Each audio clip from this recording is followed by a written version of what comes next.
Hey, thanks to our sponsors at Overdogs.bet, the only place on the planet with exotic MMA prop bets. Sign up now for beta and free play. Please be sure to subscribe, like, and comment, because the King of Violence told you to do so. Show some love to the Overdogs Podcast, baby. You ever been to a P.Diddy party? Hey, you know it was bad when his right-hand man left to become a preacher. And, to Eddie's credit, I think he's been the best fighter you fought in bare knuckle fighting that actually was doing success. He had a little success in the fight. You kind of said it was a spit in the face, talking about CM Punk and fighter pay yesterday. So you're talking about that right there. If you're the fastest runner, if you're, the best basketball player, if you're the best baseball player, you want to make sure you are making the most money as possible. And then a rookie comes into the fucking space and they have a bigger paycheck than LeBron James, that doesn't make sense. Nothing right now in mixed martial arts excites me about fighting, but I can't say that's going to be forever. Yeah, what's up, buzz? We back. Back again for another one. Mike, so my boy was telling me this morning we were working out, and he was like, yo, I think Mike has a golfing show now. No. So this guy, I went and I did an episode of this with Mike Heck from MMA Fighting. He tried to do a show with someone else. He said it was terrible, and he said he wanted to do it with me. And it was great to see how bad I am at golf. But like I'm continuing to try.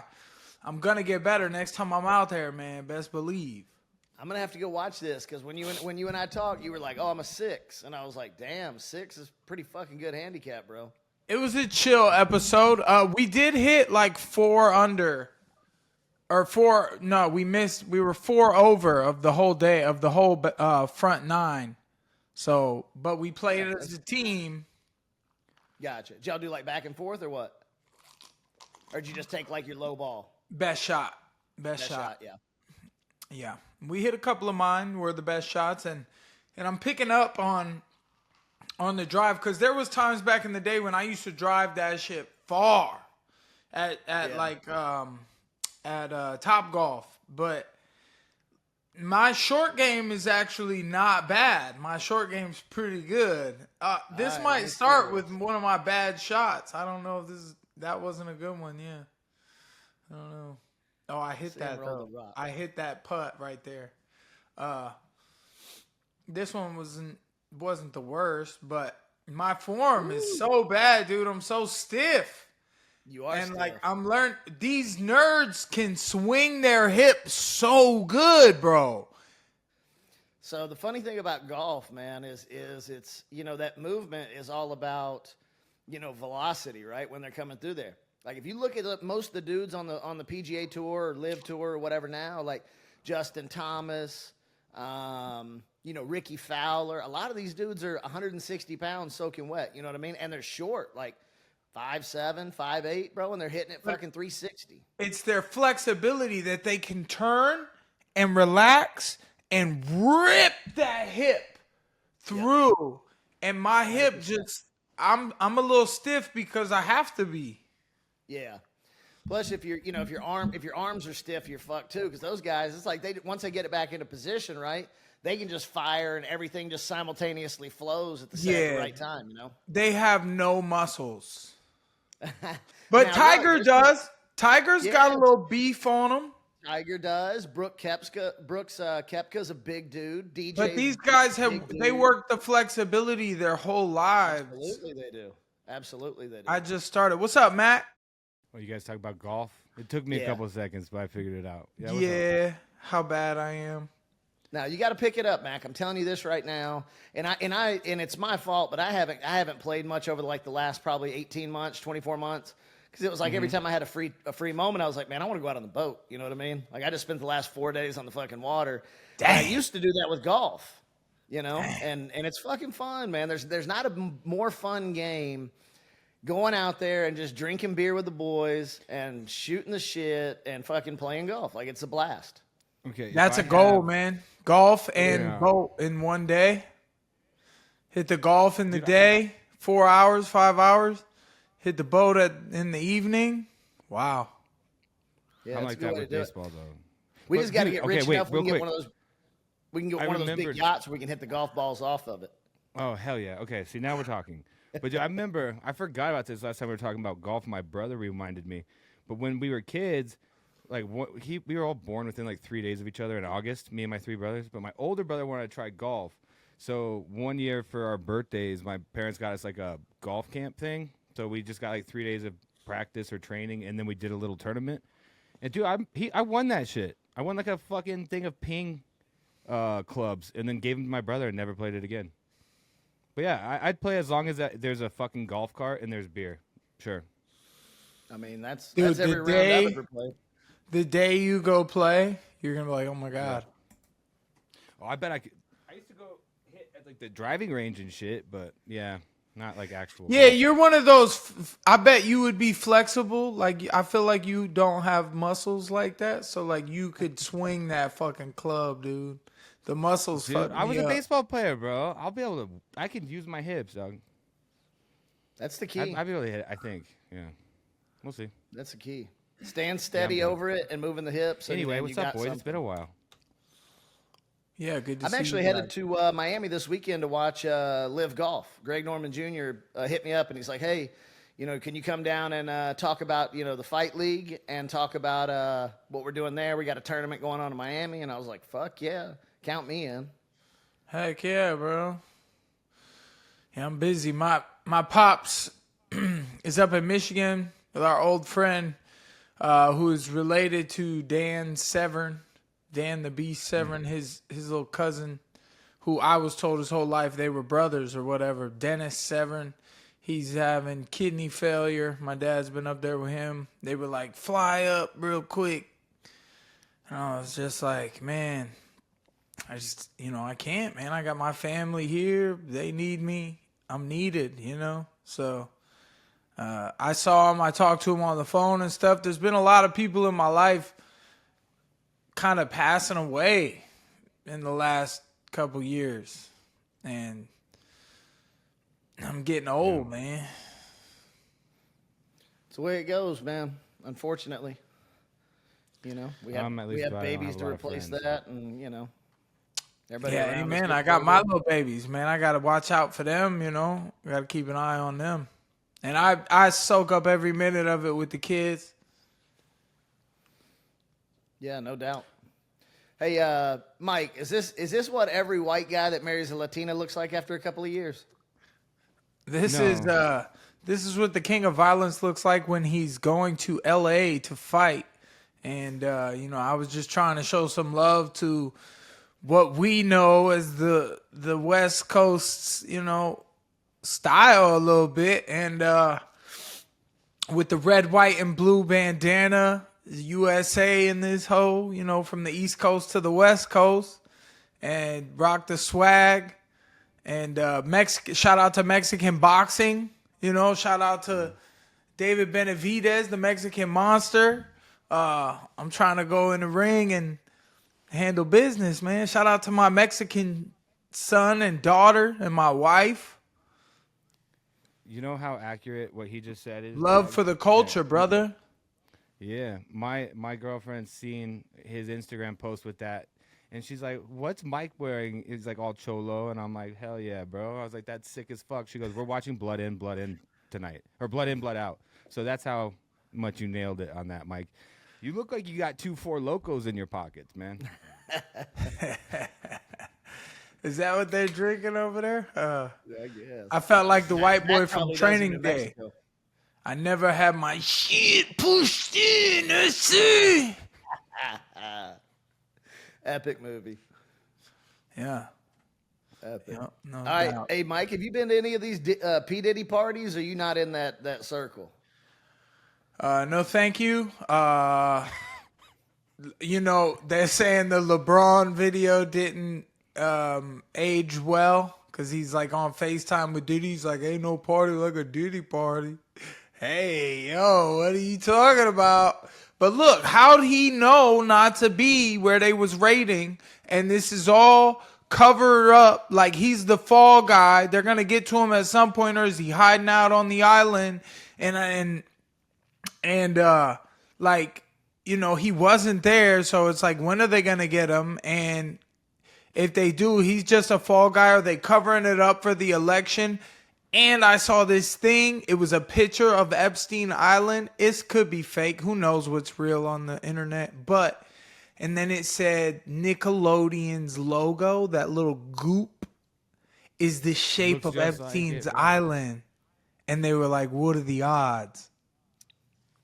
Dude, okay, I need you guys. I thought this would be a perfect opportunity. I didn't even look into it, but because I was in Mexico when this type of stuff was kind of going down. But I know who P.Diddy is. But what the fuck happened? Like, for other people that might not know, I'm sure I'm probably the only person in the world that doesn't fucking know, but explain it to me.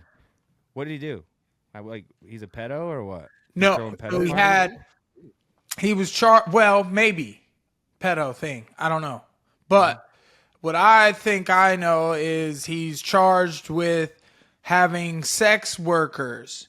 And it was some rapper, somebody's wife or daughter was on the list of paid people who were paid by P. Diddy to be a sex worker. He's 50 Cent's ex-wife, baby mama, not ex-wife, but baby mama.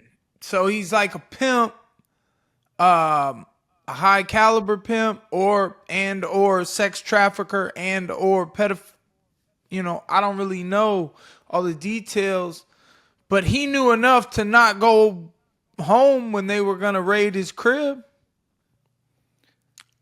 There was a lot of charges, I'll say that. That's fucking bizarre, dude. Like, human trafficking, drug charges. I mean, there was all kinds of shit in there.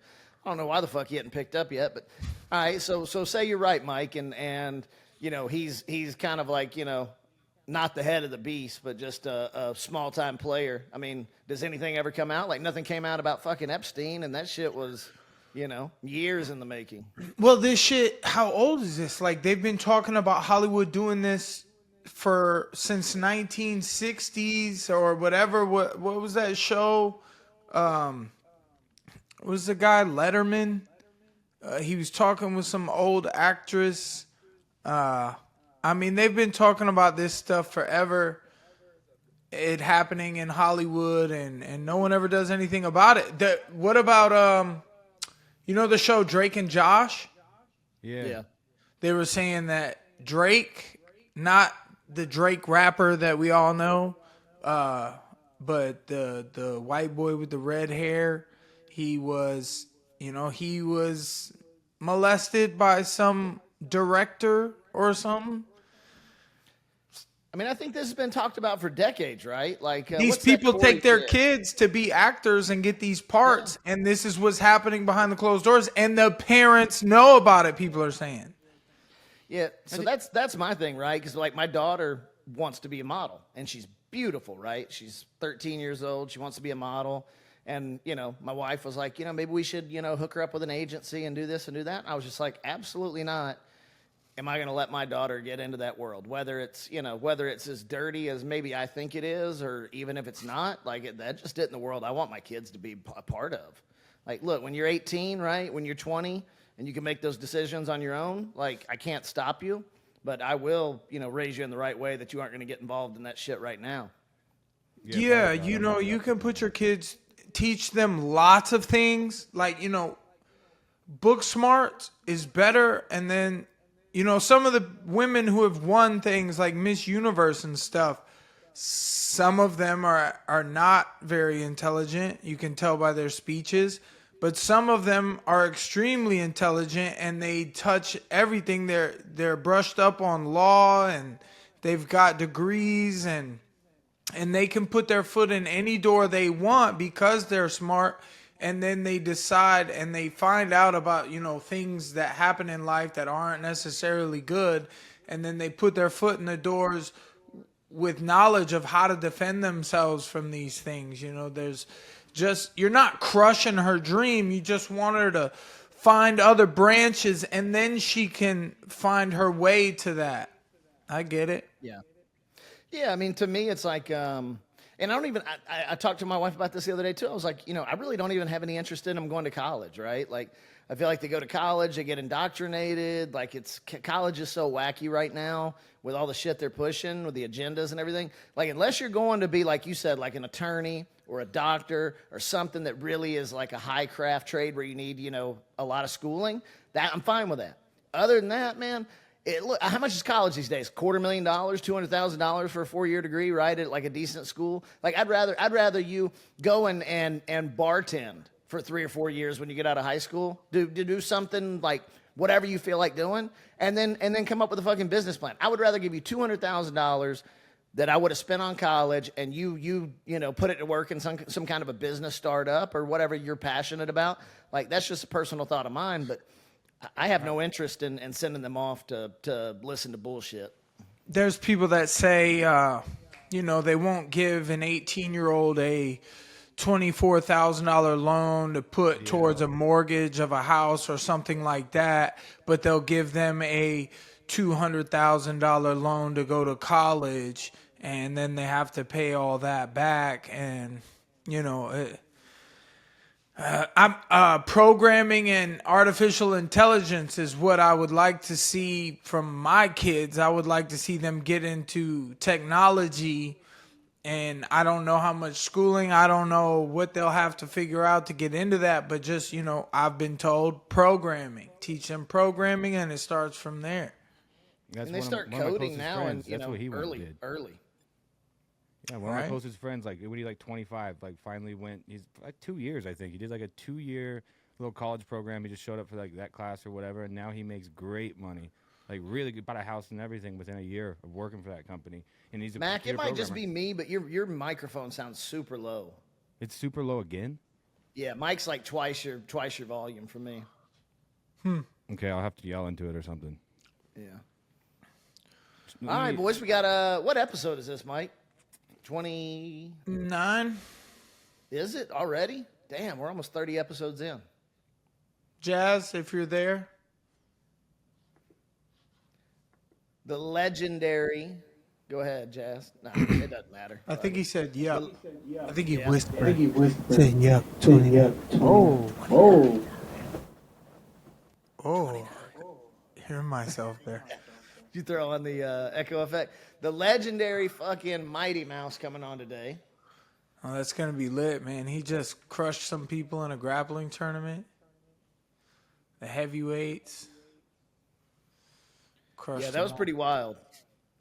And now he's doing this fight with it's every type of martial art except boxing. It's kickboxing, Muay Thai, or the first round is grappling, then it's Muay Thai, then it's MMA, then it's kickboxing, then it's one more thing. How big I'll is this check. dude? Because he looked big in the picture. I believe 2 weight classes? He is a double champ or something like that. His opponent. Yeah. Where did I send that? Let me see. Oh, dude, I think I fixed my mic, finally. You did. Yeah, I didn't even honestly. I didn't think DJ was going to fight again in any kind of a MMA format. To be honest, I thought he was done. So it was interesting to see that he's got this fight coming up.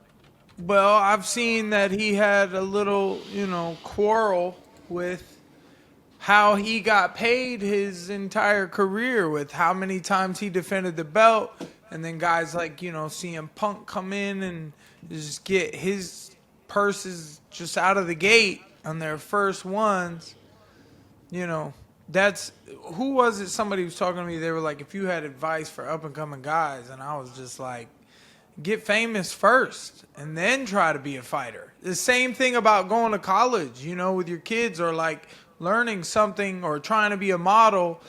Learn something more like generational that you can use forever than just going off and trying to be a fighter from the jump. What the fuck? Okay, dude. Yeah, and Toli's not just 2 or 3 weight classes, dude. He's a fucking heavyweight, light heavyweight, and middleweight champ. His last fight was at 205. And so... For one? For one. Yeah, he's won the heavyweight, then he went down to light heavyweight, then he went unified the heavyweight, and then he dropped down to middleweight in his last one, which is 205 and I one. can't And wait to talk to DJ about this. dude, this was so perfect. Right when I woke up, I dropped that in the group text. I was like, dude, perfect. But round 1 is submission grappling. Round 2, so that's going to be probably the appeal of it because he just choked that dude out. Like, give him 1 round to try to, do that. Then you have Muay Thai round 2. MMA is round 3. Then round 4, you go into apparently Anatoly's world with kickboxing and capoeira. Being round 4, then capoeira round 5. Oh, round 5 is capoeira? Yeah. Huh. Interesting. I don't know. But DJ's the guy got some DJ fucking just nuts. submitted was like 265. Yep. Oh, dude, that's so funny. It's legit. What about fucking Jake Paul and Tyson and all the new rules that came out? Did you see that? No. Garbage. But they've been popping out with all these rule posts, and then there's posts of the people who are actually involved with Jake Paul saying the rules have not been released, tickets have not been up for sale. There is a wait list of 80,000 people waiting to buy tickets who will receive first chances to buy. And they say, there hasn't been rules. I think it's going to be a regularly sanctioned boxing match. 3-minute rounds. I saw something today. It's 2-minute rounds, 16-ounce gloves. They said Jake can wear headgear, Mike cannot. I saw something that was like Logan and Jake can fight Mike at the same time. Wouldn't it be something if that was true and Jake and Mike knocked out both of them? That would be incredible, man. Now, what would be hilarious is if they fill up fucking Arlington Stadium and Jake Paul comes out in fucking headgear. That'd be hilarious. No, he's not going to wear a headgear because he's a pro fighter. So I think it's going to be a regular boxing match. But so what will the rounds be? 8 rounds or 10 rounds? Or someone even said probably 6. It could be like 6. But they I said think 16 Mike ounce gloves, needs- like I think Jake would need at least 8 against Mike if he can even survive the first 4. I mean, look, if you're talking about going from 10-ounce gloves to 16-ounce gloves, I mean, that definitely helps Jake a ton. I don't see any rules yet. Exactly. A couple pages post this or that or whatever they saw or whatever they heard, but nothing has been released. I think it's going to be a regular boxing match, and it's just not going to be 12 rounds. Doing it on Netflix is so weird. I saw a video from Jake, and Jake said he met his childhood hero, is Mike Tyson, and Mike Tyson comes up to him and says, something, hey, Logan. And he's like, your childhood hero. You meet him, and he calls you your brother's name. He's like, we don't even look alike, Mike. What the heck? And he's like, I've held that grudge. I never forgot about that. He says he wants to get Mike back for calling him his brother's name. Damn. It's saying that they still don't know if it's going to be an exhibition or like official match yet, but it says, according to Josh Peter of USA Today, that they're leaning towards an exhibition at this point. So let's see, 10-ounce gloves is exhibition, less rounds, 16-ounce gloves. Fuck that, bro. I don't want to see that with 16-ounce gloves. I want to see Iron Mike have a chance to knock this motherfucker out in 10s. It's tough, man. Did you see that? Speaking of, did you see that video going around today? Like P.Diddy putting his what was he doing? Putting his hand on Mike Tyson's fucking leg, and Mike Tyson's like took it off on like an interview. They're like sitting at the watch. I'll plug it right here. Was it a very old interview, like in the 90s? It's an old, yeah, dude. Mike picks up his hand and he's talking and like about scoots the away, money. dude. Yeah, Mike picks up P. Diddy's hand and he's scoots. talking about the money on the rings on his hand. Oh, that's it. So it's That not. was it. P. Diddy didn't touch Mike's leg. P. Diddy was terrified, I think. Well, yeah, Getting that close. He was like, "Oh, he's touching me." He was like, "What the fuck is going on, man?" yeah. I just assumed it was like Mike kind of going like, "Dude, I know what you're about. Don't you fucking put your hand on my thigh." Like, I don't know, bro. That was funny. The P.Diddy thing's fucking weird. Shout out to Mike, man. I want to get him on the pod, bro. You have to. That'd be killer. Using his vape right now, actually. Who else? Who else would be like your goat guest, Mike? Well, damn, I just came up with one, and you're like, "Give me another." I want Mike. I want Mike Tyson.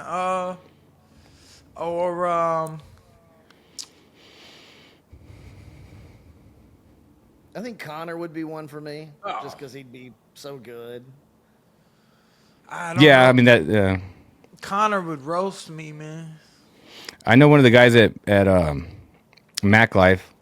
If we got them a John Jones little interview, we could trade for Mac Conor Life McGregor is one. just a bunch of people that work for Connor.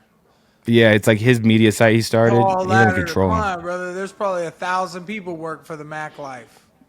No, I know the we had at a karate combat event, the last one before this last one. Karate He Combat would. got my ass today.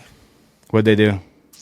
They posted the fight that no one's gonna happen, talking about in Dubai. Oh, you can't I be saw it, reading. and then I It's read the April bottom. I was 1st, bro. like, oh, no fucking way. I was like, no way they got Zuck and Elon, man.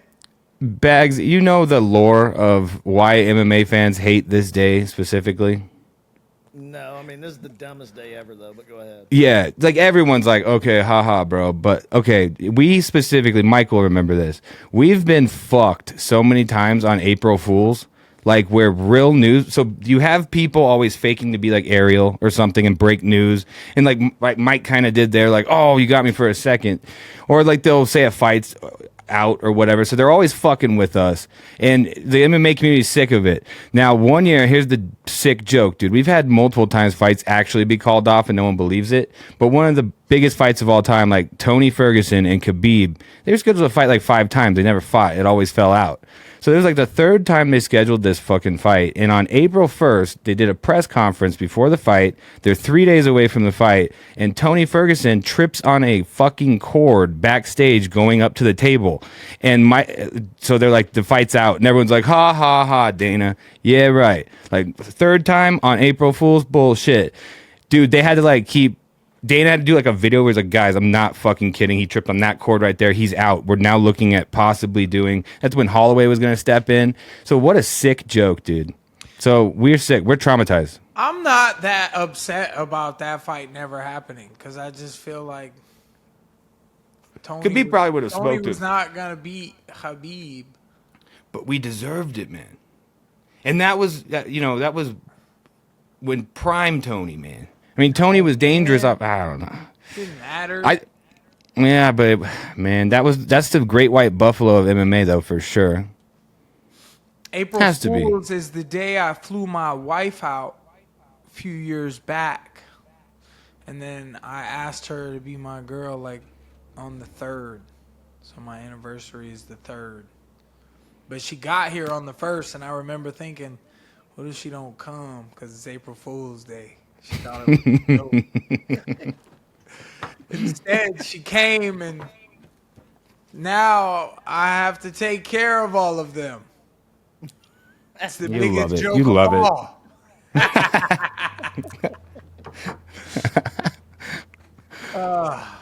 That'd be a good one. Well- You hear that?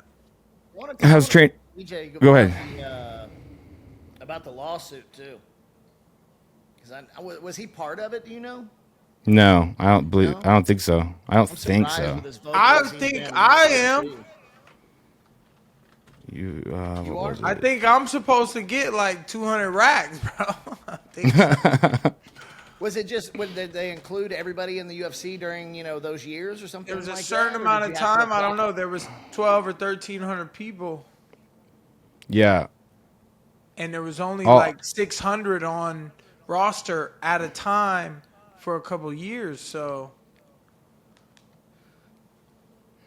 I might not. I'm gonna have do some signed it. research. I got. I might have been. They might have been like, "Do you want to sign this for a union?" And I might Yeah, have been see, like, Nah, fuck that. Or maybe I signed it, and that's why they wouldn't re-sign me. It says 1,200 fighters active between 2000. I don't know if they said it says in the suit a group of about 1,200 fighters active between 2010 and 2017 sued for lost wages, accusing a variety of illegal tactics. Blah blah 10 blah. to 17. 2010 to 2. So you were in there, yeah. I was in there at but 16.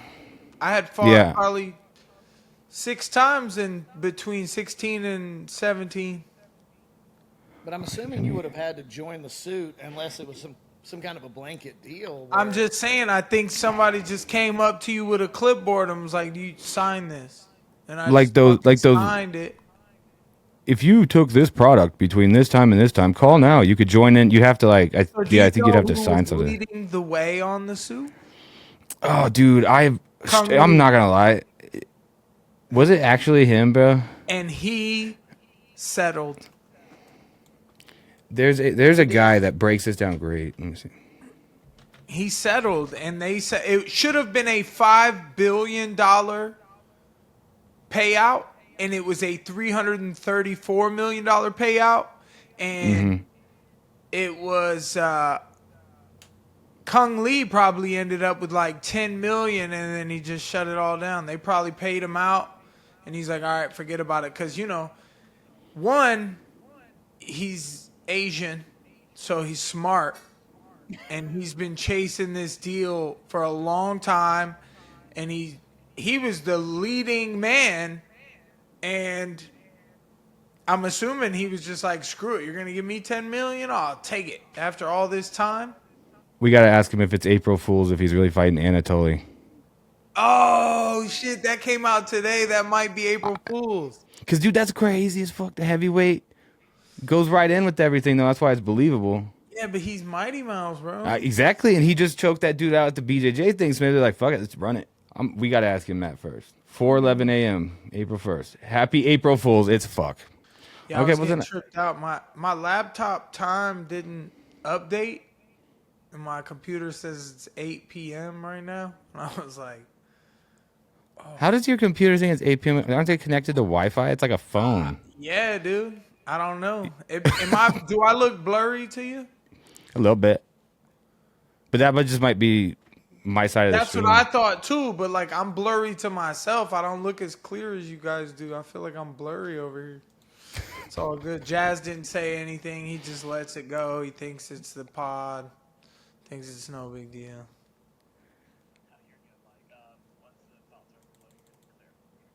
Okay. Thank you, sir. Man, you know what I miss? I miss Destin. After this fight, I got to get my ass back up there. Yeah, come on. After post-fight, just come on through. Bring through my for a mom. week. My mom wants to go Yeah. to Destin. She never been out to bring her up. And Yeah, I want to no, go it's skiing, and I want to buy a boat, and I want to go golfing. There's lots to be done, man. Sounds like the life. How's your training for the fight going?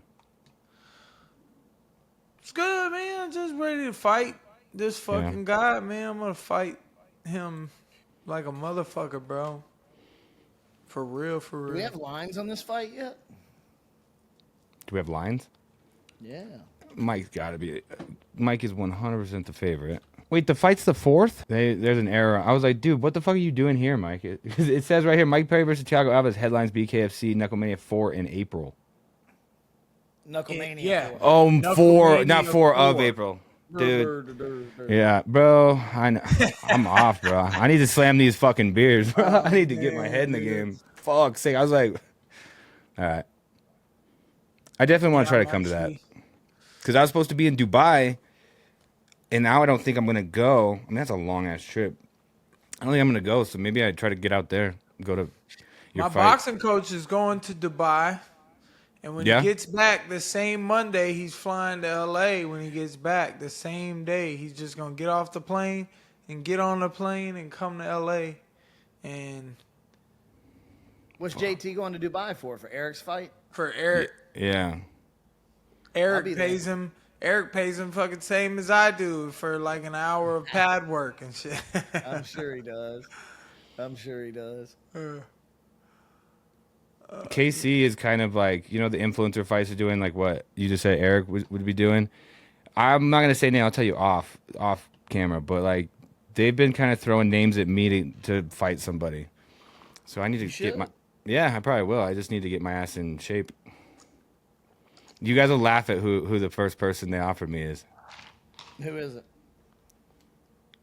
And it was like, yo, would you be interested? The guy that duped everyone in the Fire Festival. So, funny story about that. I almost fought him. Oh, yeah? I had a video call with him. What's his name? Bro, it's something. I didn't watch the fucking thing, but I know, like, it's like a white boy name, like, fuck. There he is. Hey, champ. What up, boys? What's up, dude? Another beautiful day. Can't complain. Hey, man, I like the setup you had, man. You had the platinum and gold. I'm sorry. It's all You good. couldn't make that work. You had a beautiful angle. I know. I think my my setup down here doesn't like Riverside. We usually use StreamYard or Zoom. So, but it's all Gucci, baby. We here now. Yes, sir. Well, I am glad it's acceptable for your crew.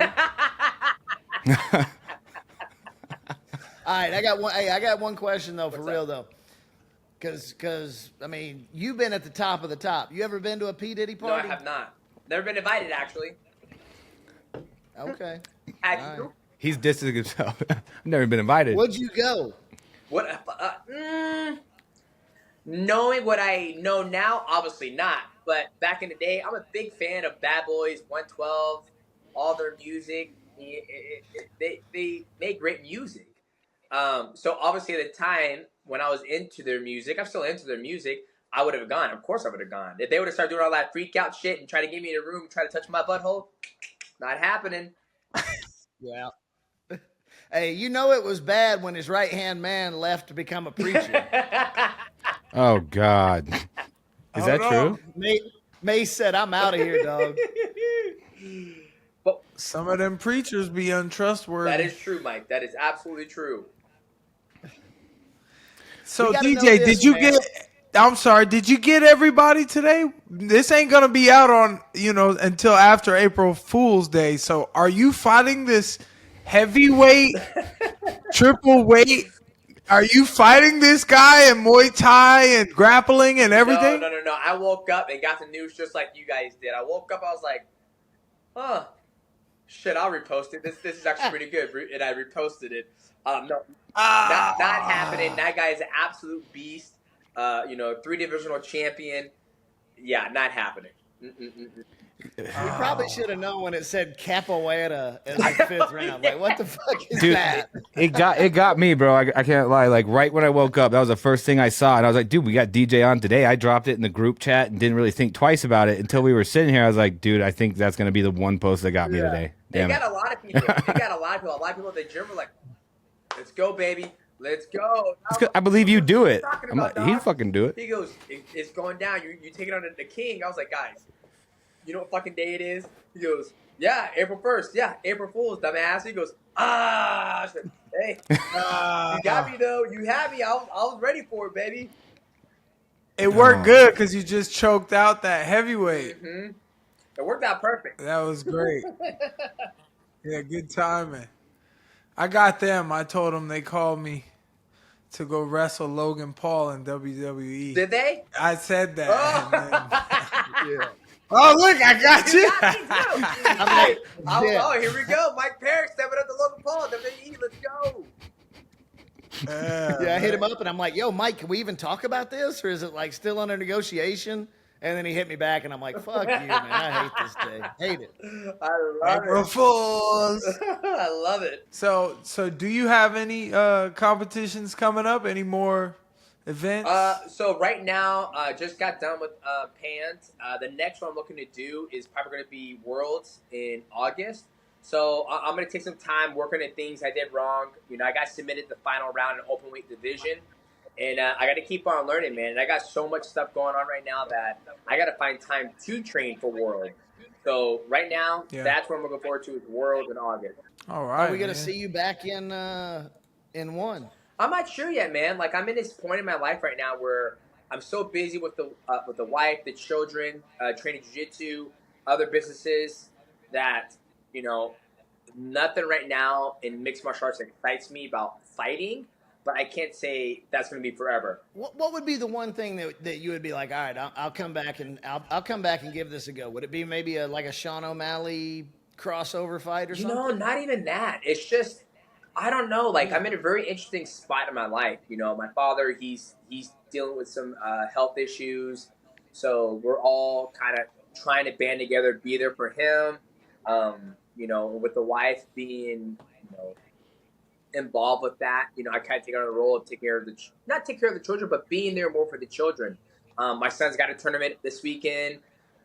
So I'm trying to help him get ready for his. So you're kind of your roles reverse where before all this, I was focused on winning and training for my fights. Now it's like, I got to do the Overdogs Podcast. After this, I got another thing. I got to go to LA tomorrow. Then I got to go. So eventually, Mike Perry's going to get there eventually too, where he's like, man, I'm getting way more opportunities to do other things than to fight. I still love to fight, but eventually, like Mike said, he's like, I never retired. These hands ain't never going to waste. So, I just feel myself being gravitated more to other things in life than fighting right now. That's great, though. Every time I text you, you're on the run somewhere. What's that? I said every time I text you, you're on the run somewhere. You're I going know. somewhere. The other time you're like, man, jump on a podcast. We're good. I was like, man, I got 3 motherfucking kids with me right now. I can't do that. I mean, last time you were on here, you were on vacation. Yep, you were doing it from I was in St. Martin. Right now we're about to go to Vegas next week, and then we're gonna go to Hawaii, and then I'm gonna be going to Milwaukee, then Toronto, then back to Vegas. And so for me, it's like, these are opportunities that I think every athlete wants to have when they are looking to transition out of fighting, right? Like, can I still fight? Absolutely. Do I still move fast?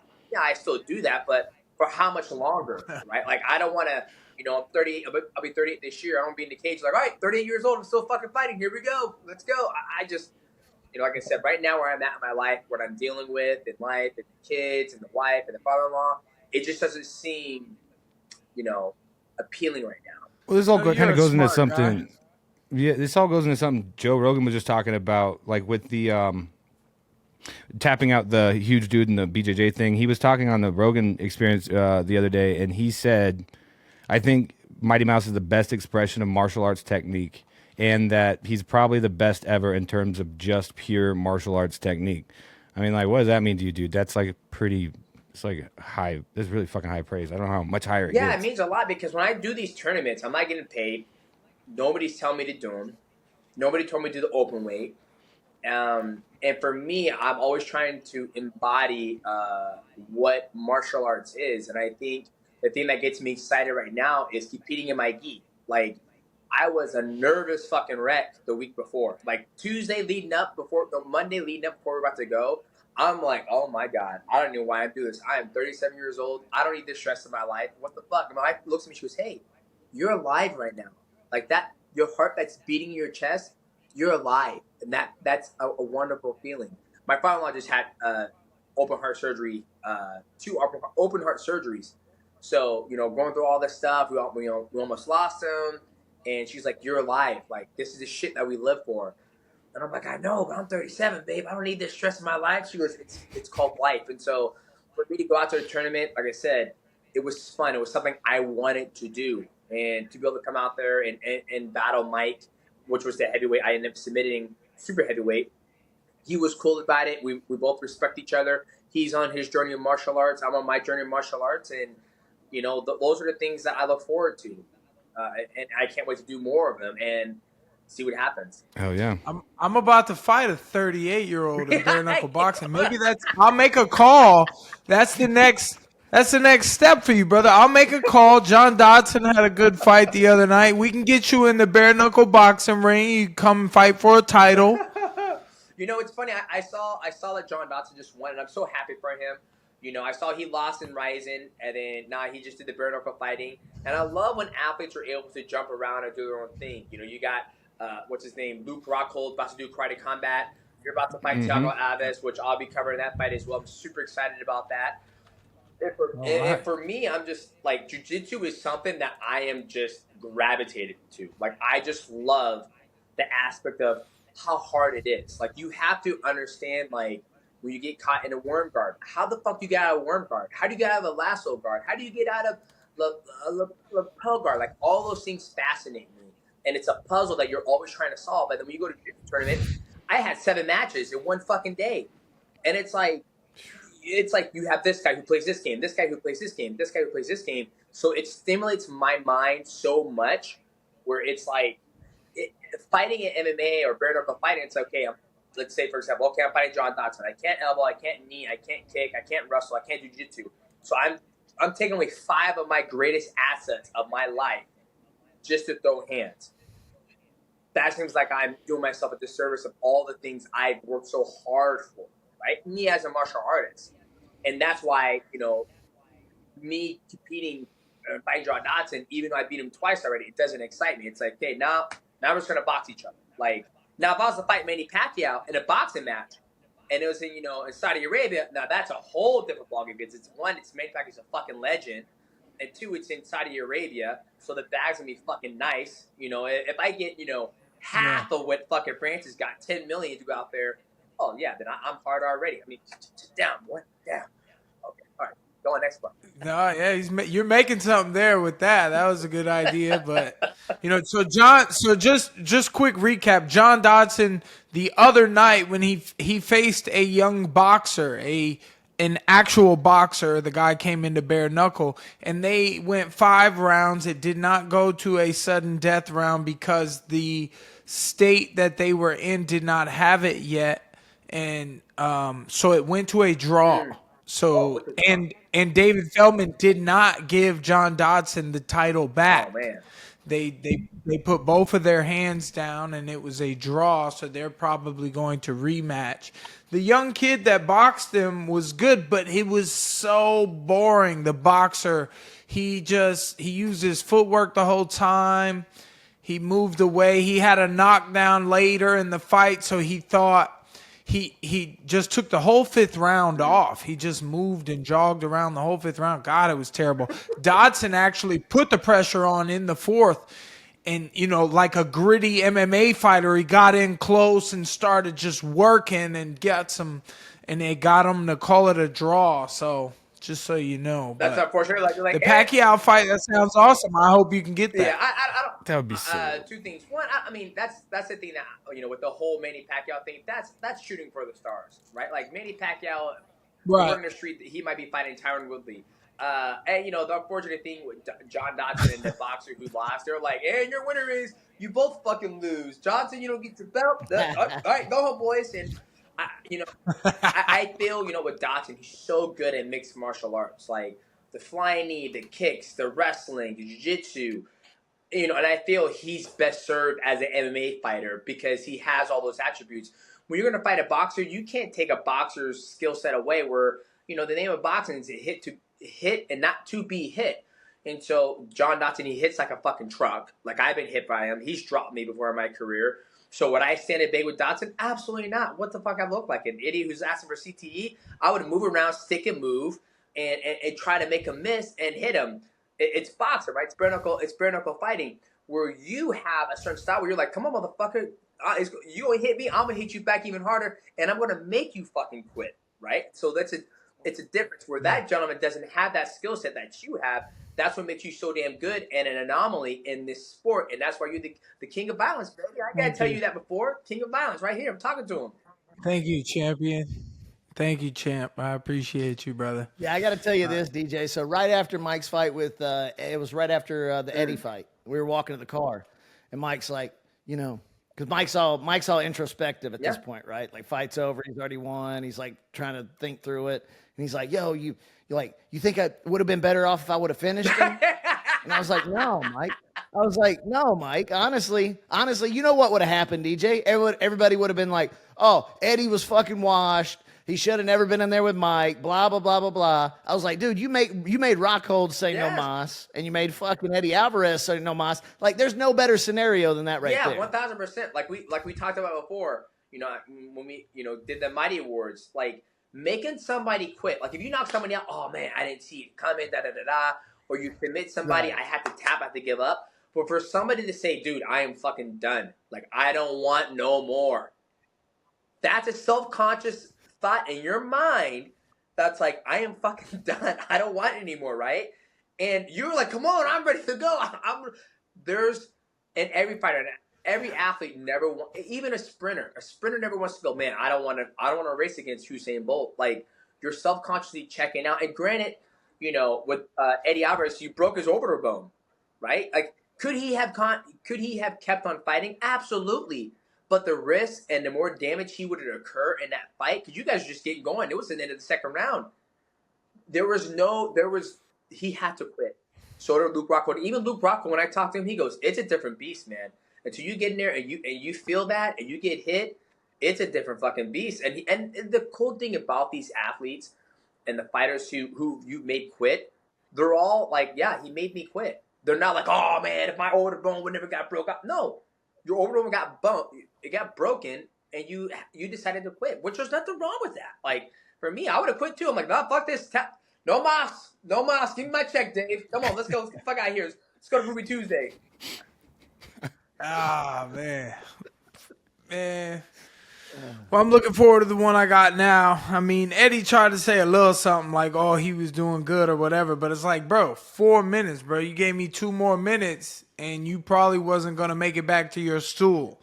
And, like you were saying about elbows, knees, grappling, I have a lot of skills as well that I gave up to do this. Yeah. But I always just like to throw the hands, so it's very fitting. I appreciate the compliment, man. It means a lot coming from you.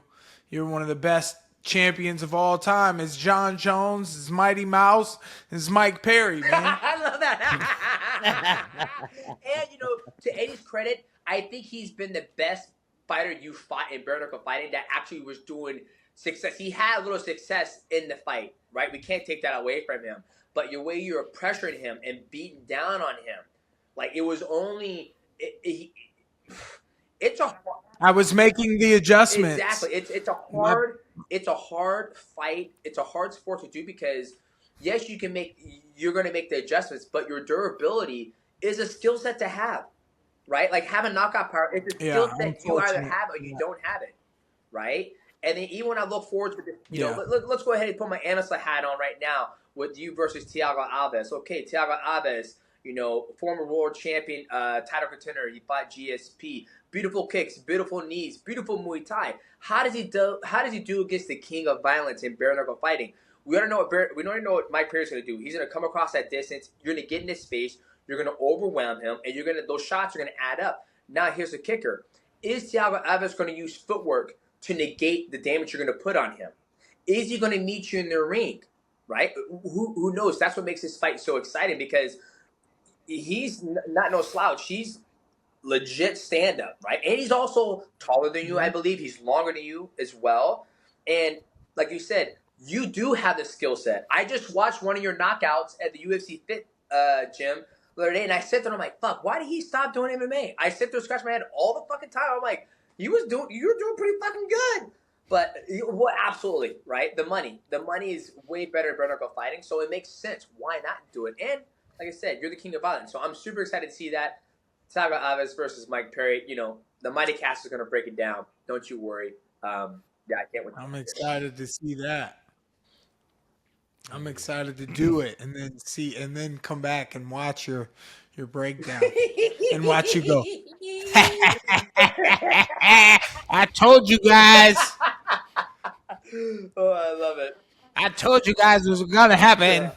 But I think it's good. Like I said, I think the biggest thing that I love right now as I sit back as a professional athlete, I love to see athletes who are doing things that make them happy and they're making good money. You got Nate Diaz taking on Jorge Masvidal in a boxing match. You got you taking on Thiago Alves. You had John Dodson who just fought in the bare knuckle fighting. You have so many other things going on too. So I think it's a great time for people to be a fan of combat sports. And then you have Luke Rockhold taking on Joe Schilling in karate combat. Like there's enough food enough content to go around to appease everybody's appetite across the board. Do you know anything about the tough that him and T. Woodley are I doing? do not. I know it's in Saudi Arabia. I'm not too sure, but I know it might be in Dubai, Saudi Arabia. I might be wrong. I know it's over in the Middle East, but I have no idea what's going on over there. I know it's like HFC. That's about as much as I know. Yeah, like if they're gonna fight when it's over, No, they ain't fucking fighting. It's confusing. No, I don't think they're gonna fight. I don't think they're gonna follow the model of the UFC. And the only thing we know about it is what Tyron and Luke Rockhold have told us via their social media, right? MMA Fighting, MMA Junkie, Sherdog haven't covered that part of what they're doing. But I'm sure once it's all done being filmed, we'll have a little bit more information about it. Platinum pit fight soon. Yeah, I know. We'll see that. I heard about that. Don't you worry. I ain't gonna stand about that. I know. Mighty's got his hands in everything. He knows what's going on. I'm excited to go fight on that. Who, me? I'm not fighting. You fight on that, not me. No, me. Oh. I'll be fighting on the first platinum card. Let's go. Unless we get Pacquiao and that Saudi money. Yeah, we'll have to see, man. We'll have to see. By that time it gets done, I'll probably be 40 years old, man. I'll probably be in a wheelchair. Who knows? Hey, I feel great at 42, dog. You look great. Look at them glasses. Having a glass of wine. What time is it over there? It's 4:30 over there. Good for you. It's 8:45 a.m. No, it's not. I wanna fight till I'm 47 at least, man. Yoel Romero, Anderson Silva, both of those guys doing big things at 47. Dan Henderson, 47. Hey, God bless them. God bless them. They have it in them, and and like I said, who knows what's going to happen after the season of life I'm in right now with the wife and the kids and the father-in-law, and life is very interesting. And yeah, like I was talking to my professor, and he was like, "We are weekend warriors." I was like, "What do you mean?" And he goes, "We train our asses off, and we compete at jiu-jitsu tournaments, then we go home back to regular life."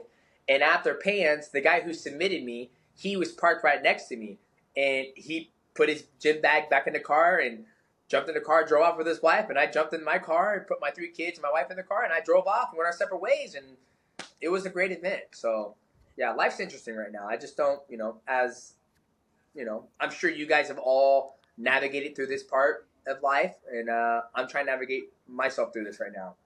How heavy was the guy who got you at Pans? I think he was, he said he was the heavyweight champion. So if I had to guess, he's probably 215, 220. If I had to guess. But it was open weight, so he could have weighed 300, but he wasn't. But he was I think he was 215. I feel comfortable saying 215. I mean, that's my point. He was at least almost, just at least 50 pounds bigger than you. That's a huge advantage in grappling. Yeah, and he also, I made some mistakes. He did a good job extending me and pulling me in tight and not letting me use my speed. So he did a good job setting up that triangle because it came out of nowhere. I was like, where the fuck this come from? And, you can't win them all. And it was I'm glad that obviously I wanted to win, but I'm glad the way it happened because my son was there. I tapped out and triangle came off. I had a big smile on my face. I said, good job. And I was like, damn it, I was so close. And I want to display that because my son's going to be in a lot of tournaments. And I want him to display hey, it's okay to lose. We're here to have fun. At the end of the day, it's about having fun, not getting injured. And I can go home to you guys and get ready for the next one and continue to do it. Jiu-jitsu is more of a culture where the best in the world lose all the time at different tournaments because it might have been that guy's day. He made the right decision. He applied the right game plan, the right strategy. And it was good. It was a good time. I just love the scene of IBJJF right now. That reminds me, I think we're getting Craig Jones to grapple on the pit, in the pit at the Karate Combat event Luke Rockhold's doing in Dubai. I love it. Him and Phil Rowe grappled in Mexico. Is fucking dope.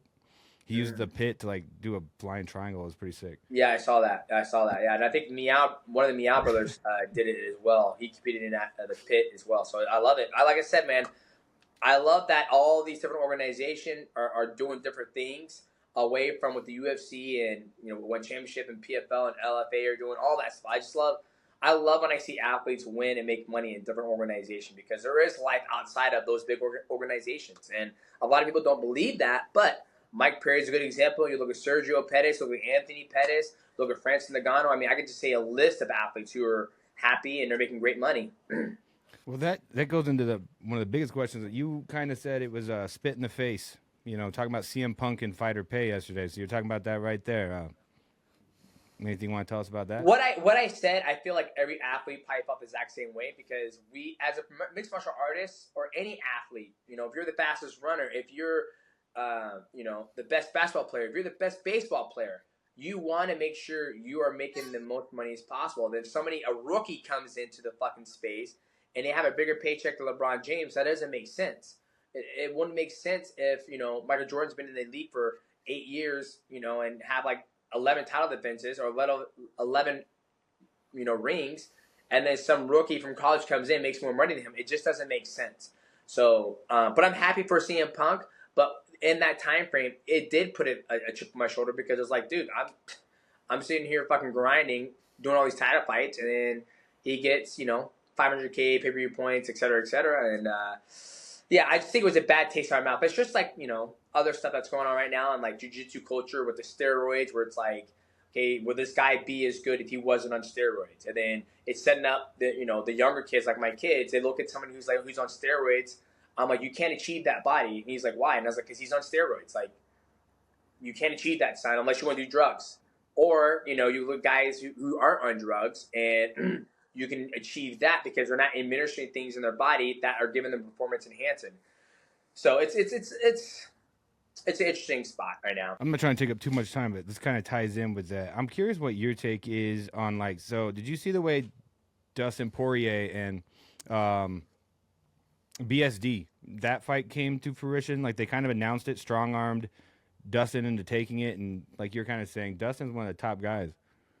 No, that right before 299. So obviously Dustin, he came out and said, I didn't even know this fight was happening. The UFC just made that fight happen. He goes, I ain't fighting. You know, I said it before in a different podcast, and I'll say it now.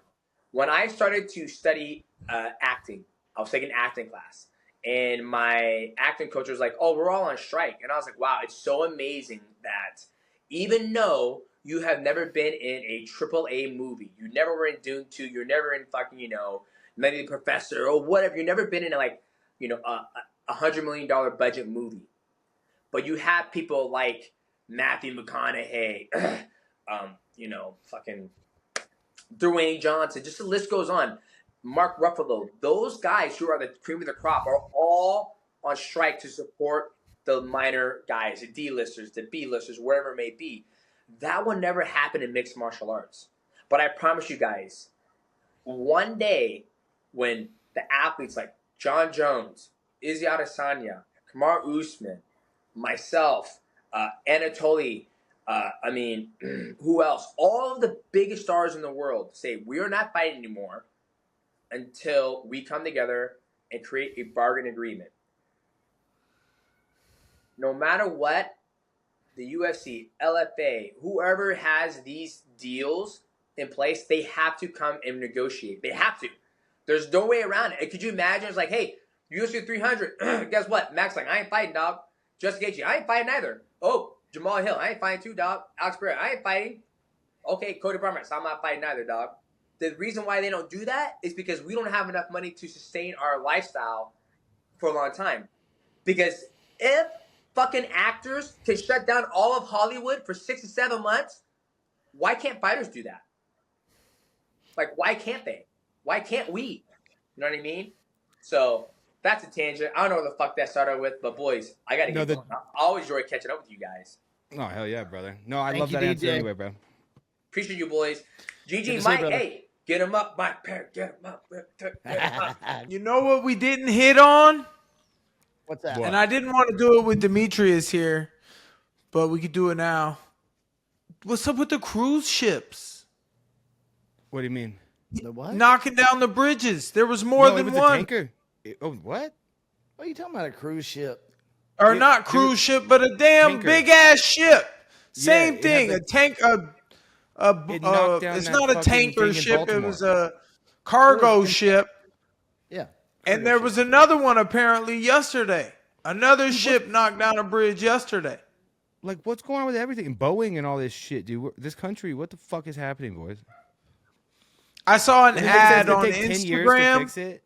Like, I saw an fucking ad China's on Instagram for like tsunamis, and it was like a ball made of metal or something. Like they dropped the shits from NASA, saying that you get in it and it's got food and like supplies and it's got oxygen and if there's a big, it can withstand heat to certain temperatures, and like they're just trying to make people spend money on Y'all don't bunker have one of shit. those?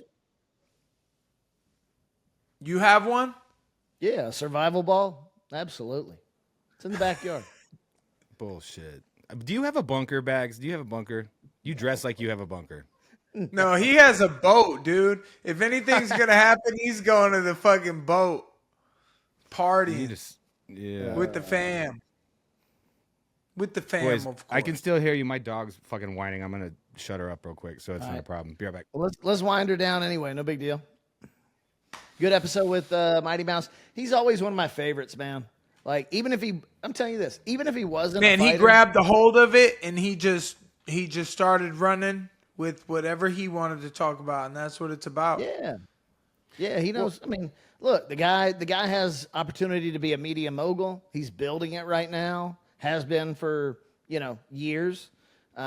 He's just a super intelligent dude that gets it. And like you said, he's like, he's prepared for life after fighting. He's already got a bunch of other shit going on. He's invested in our stuff, Mike. I didn't even tell you that. I figured the way that conversation went, I felt like he had a part in it. Yeah, he invested in that. He sent me something today to potentially invest in something that he's building. Like, he's a smart dude, man. I always love, and what I was going to go with after this was with him man, I would love to have him announcing for the Fight League. Like, you and him in the booth would be so good. He'd be good. Yeah, he'd be good. I'm going to talk to him after this, but yeah, you and him and maybe Roy Jones Jr. would be the sickest fucking booth out there for this shit. Hell yeah. Well, Demetrious would be really good at that. He wouldn't even need training. He's just natural about it because he's he's smart. Yeah, and that's like what. Yeah, I wanted to ask him about a couple of video games, but we ran out of time. Yeah, what games were you gonna ask him about? I might have asked him before even about if he could teach me how to cheat on Call of Duty. I want to win. I want to just get all the kills. I feel like my aiming is all over the place right now. Like, I felt like my controller was so weird the other day. Like, I just can't aim at anything, bro. I can't hit the broadside of a barn on that damn game now. I'm like, I used to be good. What's going on? I haven't played in so long. I don't know. It's like a dream of mine. I watch clips. They pop up on my Instagram all day of these clips, guys getting like 10 kills in a row. I'm like, God, it's like a dream. We for sure gotta all squat up and do a live stream of us playing. That'd be fucking hilarious. Yeah, I'm down.